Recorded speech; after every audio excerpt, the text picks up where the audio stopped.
When we can calm our nervous system down and tune into the stillness within, that is where true wisdom lies, and that is where your true self lies. Because fundamentally, understanding how your nervous system works will be one of the most important things that you ever learn about in your entire life. Your nervous system decides whether you eat chicken or beef. Your nervous system decides your friendships. Your nervous system decides your relationships and if you are successful in online business or not. And so what if I told you that the level of stress that you feel unconsciously beneath the surface is dictating your entire life and stopping you from truly living up to your potential?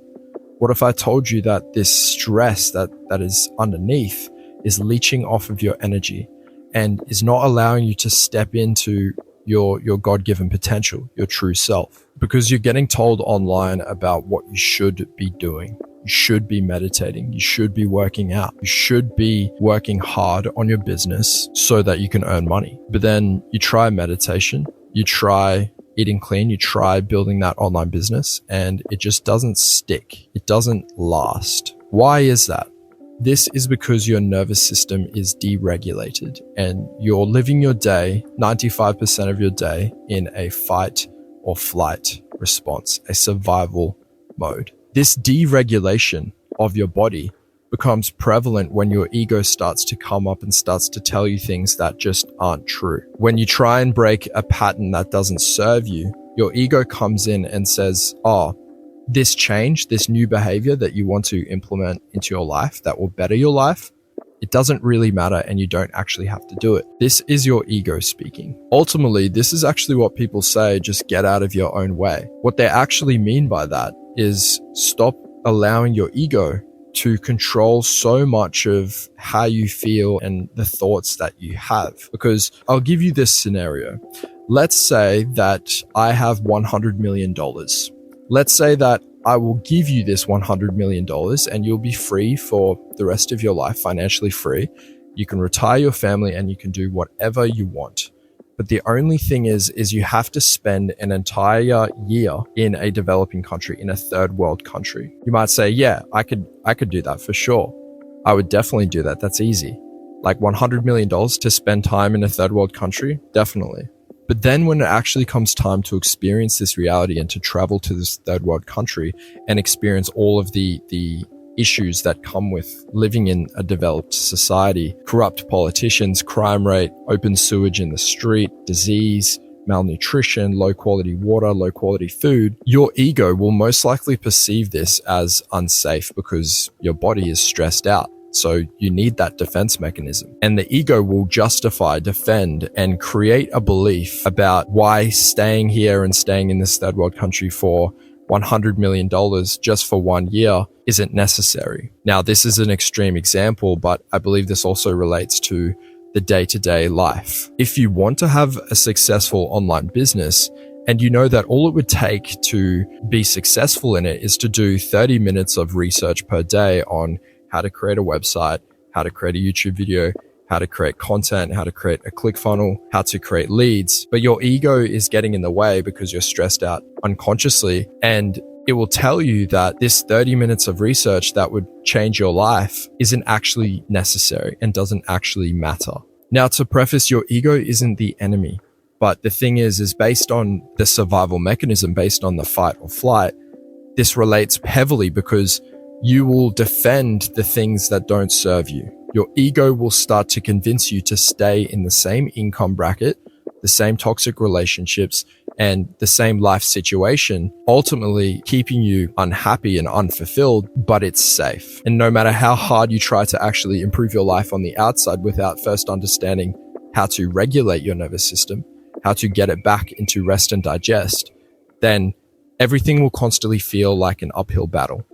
This also relates to a thing called self-efficacy. If you're stressed out at a core level, then you probably have a low level of self-efficacy, which is basically just a low level of self-confidence. Because you've also heard it before, you just need to work hard and you just need to believe in yourself. And while that may be true on paper, if you ultimately have a low level of self-efficacy, then this is going to make self-belief impossible. Self-efficacy is one's ability to believe that they can actually achieve what they set out to do. I noticed this heavily when I actually was a snowboard instructor for a few years. I noticed that whenever I give my students a task to do, whether that's jump on their snowboard, even though I knew that they could do it and they have the ability to do it, if I didn't hype them up and give them the confidence they needed in order to actually believe they could achieve a jump on their snowboard, they ultimately would never do it. And so I would hype them up and I would be like, let's go, let's do it. And like actually really put the energy into their ability to achieve what they want, even though they don't think they can do what they want. This ultimately is what caused my students to excel and to actually improve their snowboarding skills. So now that we know about how our ego gets in the way based on us being unconsciously stressed out, and how that relates to our self-confidence, our efficacy, what is an actual strategy? What is an actual plan that we can implement practically into our lives in order to see extreme benefit, to change our lives at a core level? One of the greatest things that I've ever done in my entire life is developing a thing called a hard reset protocol. This is basically a full paradigm shift on a way of living. And the best part about this is it's really, really simple. There are 2 pillars that if you can do every single day will guarantee that in 6 months to a year's time, you will see the most amount of growth that you will ever experience in your entire life. And I can guarantee that because I went down the same journey. Back in November last year in 2023, I didn't have anything. I was living here, I was miserable, I was working a shitty job, and now after implementing these 2 pillars, I am now doing exactly what I want to do. The first pillar is NSDR, which is non-sleep deep rest. Non-sleep deep rest is a scientific term for yoga nidra, and it was popularized by a neuroscientist that you may be familiar with, Andrew Huberman. I actually did this prior to filming this video because I had a lot of resistance to actually doing the action that causes me to achieve my dreams, which is film videos, write content, and put things out there, put myself out there to the world. I am now doing this non-sleep deep rest protocol every single day. I will put a link in the description where you can check it out, and it's only 10 minutes. It's basically a culmination of specific breathing exercises and specific muscle body relaxation scans that allow you to signal your body that it's safe and to get it back into a parasympathetic state, a rest and digest state.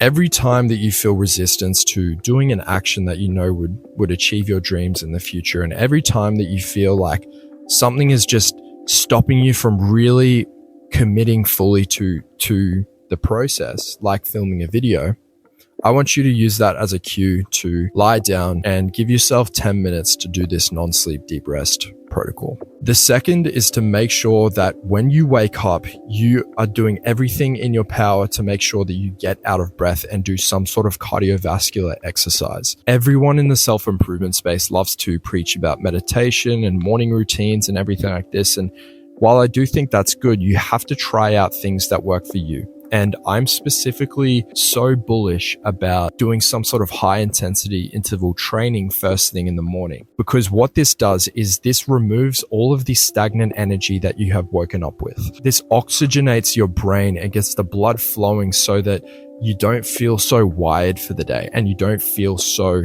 stressed out and anxious. Starting your mornings with one of 2 things is either tapping and body shaking, which is where you go outside, you get your feet on the grass, and you start shaking almost like you're a bit of an insane person. And you start to move the energy and you start to dance and get out of breath. Specifically, getting out of breath is the most important thing here.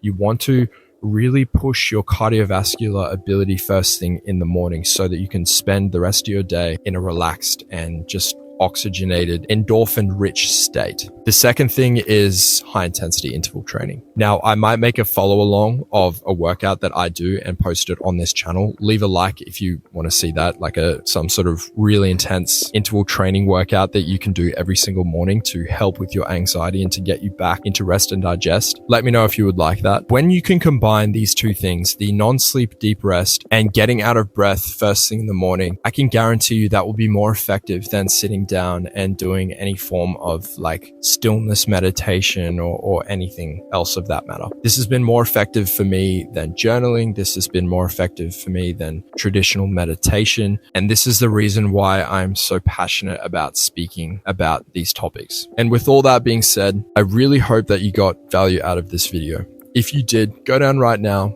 and click the like button. That way more people can be shown this information, and so it can be more widespread so that everyone benefits. Thank you for watching. I appreciate you, and I hope you have an amazing day.